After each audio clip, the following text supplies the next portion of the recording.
So in a nutshell, with Southern Lights, you can design, simulate, and assess the feasibility of green hydrogen projects. That's the starting point.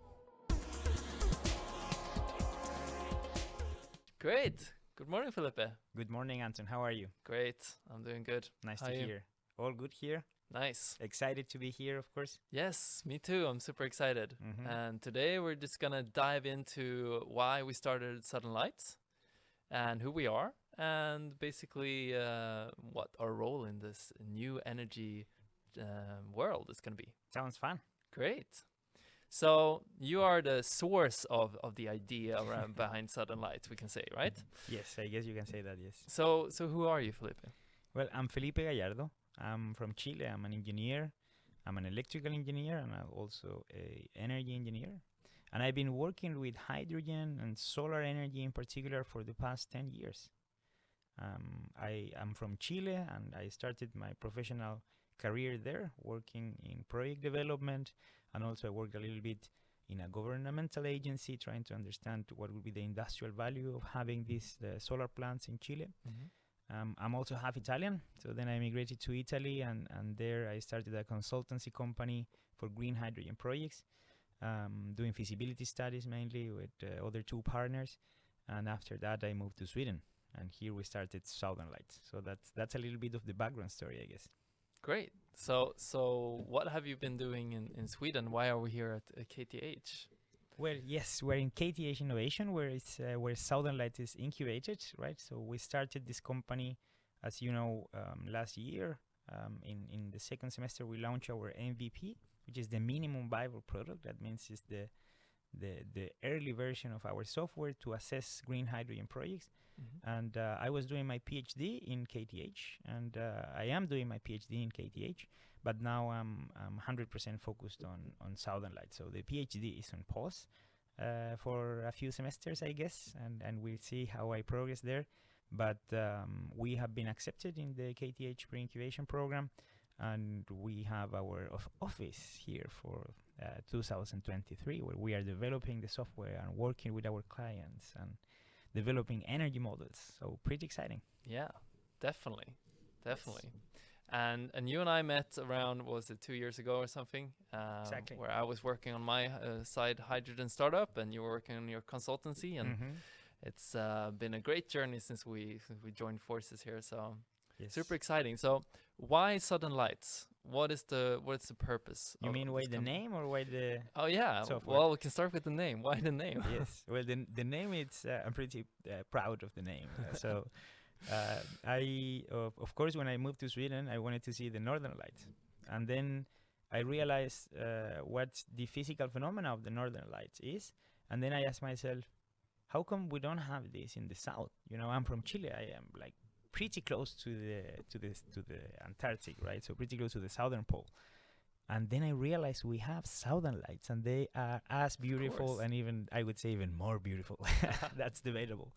But I thought it was a good analogy of how sometimes in the South, or in Chile, or in Latin America, or let's say in Africa as well, we look so much what's happening in Europe or the US for technology development, and we don't realize that we have the capability to build amazing things, or to have amazing things, or to have our own Southern Lights from the south of the world.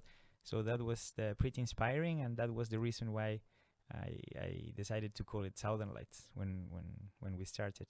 Yeah, great connection there between the northern hemisphere and the southern hemisphere, and the new energy landscape will of course be on both sides, and we will have solar on some locations, wind on others, and that. I never seen the Southern Lights. I've seen the Northern Lights, but I've been hunting them in New Zealand, but never got a chance. So I'm going to try to see the Northern Lights now, and in a couple of weeks I'm going to Kiruna, up in the north of Sweden.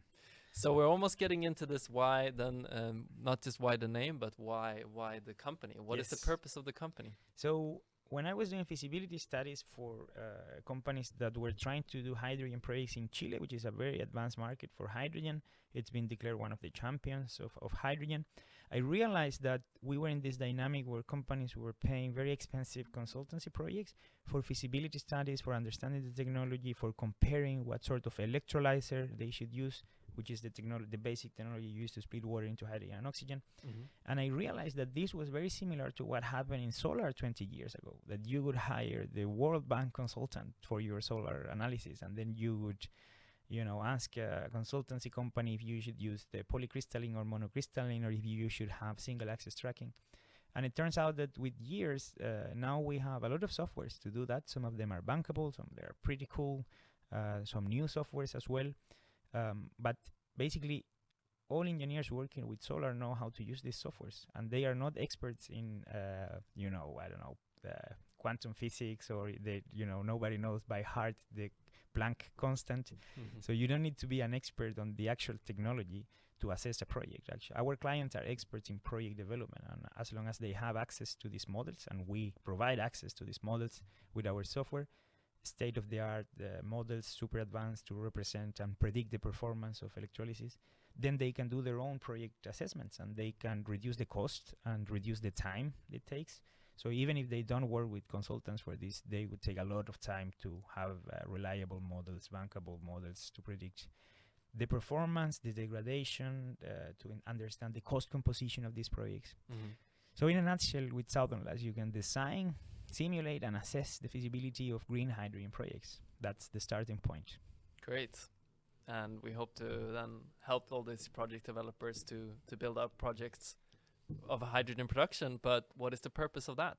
If you take the bigger picture here and look at like what is the effect that these projects will have on the world? Yeah, well, it turns out that with the sharp and dramatic reduction in cost of solar PV and wind and renewables in general, now it's possible to produce hydrogen at a very, very low cost, and to produce it what we call the green hydrogen in this space. So green hydrogen is hydrogen with a very low environmental burden or environmental impact in terms, in particular, of greenhouse gases. So we can use hydrogen that doesn't have a high, or that it has effectively a low carbon footprint, to decarbonize some industries that are difficult to electrify. In particular, heavy transportation, so these big trucks that cannot be electrified with electrical batteries because the batteries are too heavy. For example, a mining truck or a train or these big ships, or even airplanes. Ammonia production is one of the most intense energy consumers and CO2 emission intensive process. And we need ammonia to produce fertilizers, to produce our food, and to produce explosives for the mining industry. And ammonia needs a lot of hydrogen. So we need to decarbonize this process that are otherwise very difficult to decarbonize. So we need to produce green hydrogen. Right, yeah. And we can add on their steel production and shipping and all this. We should say that since we are in Sweden, right? Exactly.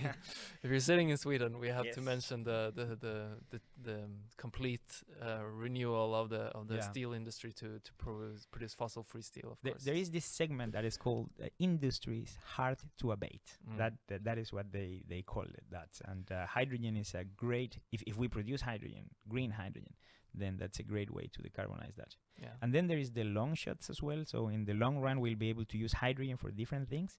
And I think sometimes people say that, hydrogen is not ready because they are looking at the full spectrum of things we are going to be able to do with hydrogen. But it turns out that we have a very concrete and a specific first step, which is ammonia, which is heavy transportation, steel production, and these are ready to go now.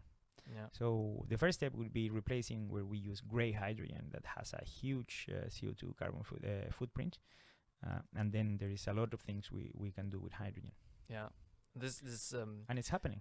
Yeah, and that excites me a lot, especially this part of like taking these really big, dirty, polluting industries and turning them green, and that we're actually starting this transition now. Yeah, great. Thank you so much. Well, thank you for inviting me. Yeah, let's do it again very soon. When are we gonna do this again? I guess in like tomorrow. Yes. Well, the idea is to produce the weekly content or monthly content. We'll see what people like.